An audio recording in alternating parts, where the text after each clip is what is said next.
ಧರ್ಮಸ್ಥಳ ಬುರುಡೆ case ಅಂತಿಮ ವರದಿಯನ್ನ SIT ಸಲ್ಲಿಸಿದೆ. ಬೆಳ್ತಂಗಡಿ ಕೋರ್ಟ್ಗೆ ಎಸ್ಐಟಿ ರಿಪೋರ್ಟ್ ಅನ್ನ ಸಲ್ಲಿಸಿದೆ.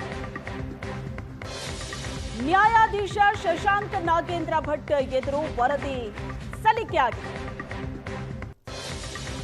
ಮೊದಲಿನ 3923 ಪುಟ ಮತ್ತು ಈಗಿನ 3082 ಪುಟಗಳ ವರದಿ ಸಲ್ಲಿಕೆಯಾಗಿದೆ. ಒಟ್ಟು 7005 ಪುಟಗಳ ಅಂತಿಮ ವರದಿ 12 ಫೈಲ್ ಮಾಡಿ ಸಲ್ಲಿಕೆ ಮಾಡಿದ್ದಾರೆ. ಎಸ್ಐಟಿ ಸಲ್ಲಿಸಿದೆ. 2025ರ ಆಗಸ್ಟ್ 28ಕ್ಕೆ ಆರೋಪಿ ಚಿನ್ನಯ್ಯನನ್ನ ಎಸ್ಐಟಿ ಬಂಧಿಸಿತ್ತು. ಒಟ್ಟು 6 ಮಂದಿ ವಿರುದ್ಧ ಮೊದಲ ವರದಿಯನ್ನ ಸಲ್ಲಿಸಲಾಗಿದೆ. ಬೆಳ್ತಂಗಡಿ ಕೋರ್ಟ್ಗೆ ಮೊದಲ ವರದಿಯನ್ನ ಸಲ್ಲಿಸಿದ್ರು. ಮೊದಲ ವರದಿ ನಂತರ ತನಿಖೆಯನ್ನ ಮುಂದುವರಿಸಿ ಈಗ ಅಂತಿಮ ವರದಿಯನ್ನ ಸಲ್ಲಿಸಲಾಗಿದೆ. ಚಿನ್ನಯ್ಯ, ತಿಮರೋಡಿ, ಮಟ್ಟಣ್ಣವರ್, ಜಯಂತ್, ವಿಠಲ್ಗೌಡ, ಸುಜಾತಾ ಭಟ್ ವಿರುದ್ಧ 3923 ಪುಟಗಳ ಸುಳ್ಳು ಸಾಕ್ಷ್ಯ ಕೋರ್ಟ್ಗೆ ವರದಿಯನ್ನ ಎಸ್ಐಟಿ ಅಧಿಕಾರಿಗಳು ಕೊಟ್ಟಿದ್ರು. ಈಗ ಅಂತಿಮ ವರದಿ ಸಲ್ಲಿಕೆ ಆಗಿದೆ ಕೋರ್ಟ್ಗೆ. ಈ ಪ್ರಕರಣದ ತನಿಖೆಯನ್ನ ಎಸ್ಐಟಿ ನಡೆಸಿತ್ತು. ಈಗ ಒಟ್ಟು 7005 ಪುಟಗಳ ವರದಿ ಸಲ್ಲಿಸಿದೆ.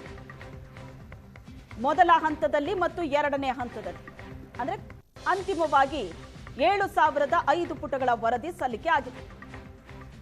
ಈ ಬಗ್ಗೆ ಹೆಚ್ಚಿನ ಡೀಟೇಲ್ಸ್ ಕೊಡ್ತಾರೆ ಭರತ್ರಾಜ್ ಇದ್ದಾರೆ ಸಂಪರ್ಕದಲ್ಲಿ. ಭರತ್ರಾಜ್, ಈ ಪ್ರಕರಣಕ್ಕೆ ಸಂಬಂಧಪಟ್ಟಂತೆ ಫೈನಲ್ ವರದಿಯನ್ನ ಎಸ್ಐಟಿ ಈಗ ಸಲ್ಲಿಸಿರೋದು. ಒಟ್ಟಾರೆ ಮೊದಲ ಹಂತ, ಈಗ ಕೊನೆಯ ಹಂತದಲ್ಲಿ 7005 ಪುಟಗಳ ವರದಿ ಸಲ್ಲಿಸಿರುವಂತದ್ದು. ಒಟ್ಟಾರೆ ಏನೆಲ್ಲ ಬೆಳವಣಿಗೆಗಳಾಯಿತು?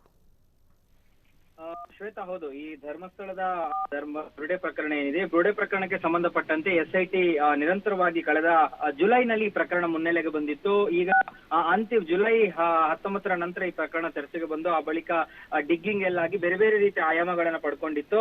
ಅಂತಿಮವಾಗಿ ಕಳೆದ 20/11/2025ಕ್ಕೆ ಒಂದು ಮಧ್ಯಂತರ ವರದಿಯನ್ನ ನ್ಯಾಯಾಲಯಕ್ಕೆ ಎಸ್ಐಟಿ ಸಲ್ಲಿಸಿತ್ತು. ಸುಮಾರು 3923 ಪೇಜ್ಗಳು. ಇದರಲ್ಲಿ ಬಹಳ ಕ್ಲಿಯರ್ ಆಗಿ ಚಿನ್ನಯ್ಯ ಮತ್ತು ಮಹೇಶ್ ಶೆಟ್ಟಿ ತಿಮ್ರೋಡಿ, ಜಯಂತ್ ಟಿ, ವಿಠಲ್ಗೌಡ ಮತ್ತು ಸುಜಾತಾ ಭಟ್ ಇವರ ವಿರುದ್ಧ ಒಂದು ಸಮಗ್ರವಾದಂತಹ, ಅಂದ್ರೆ ಸುಳ್ಳು ಸಾಕ್ಷಿ ಹೇಳಿದಂತಹ ಮಾಹಿತಿಗಳ ಆಧಾರದಲ್ಲಿ ಒಂದು ಸಮಗ್ರವಾದ ವರದಿಯನ್ನ ಸಲ್ಲಿಕೆ ಮಾಡಿತ್ತು. ಆದ್ರೆ ಅದರ ನಂತರ ತನಿಖೆಯನ್ನ, ಆತನ ಬಂಧನದ ನಂತರವೂ ಕೂಡ ತನಿಖೆಯನ್ನ ಮುಂದುವರಿಸಿತ್ತು. ತೀರಾ ಇತ್ತೀಚೆಗಷ್ಟೇ ಕರ್ನಾಟಕ ಹೈಕೋರ್ಟ್ ನಲ್ಲಿ ಚಿನ್ನಯ್ಯ ಒಂದು ಅಪ್ಲಿಕೇಶನ್ ಅನ್ನು ಹಾಕಿದ್ದ. ನಾನು ಷಡ್ಯಂತ್ರ ಮಾಡಿದವರ ಹೆಸರುಗಳನ್ನು ಉಲ್ಲೇಖ ಮಾಡಿದ್ರು ಕೂಡ ಅವರ ಮೇಲೆ ಯಾವುದೇ ಕ್ರಮಗಳಾಗಿಲ್ಲ ಅನ್ನುವಂಥದ್ದು.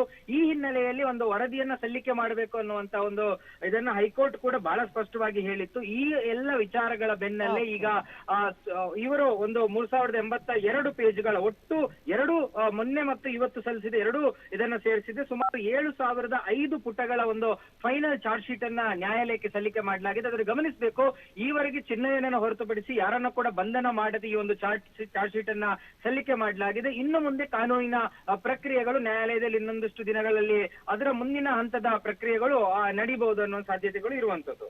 S, thank you Bharatraj.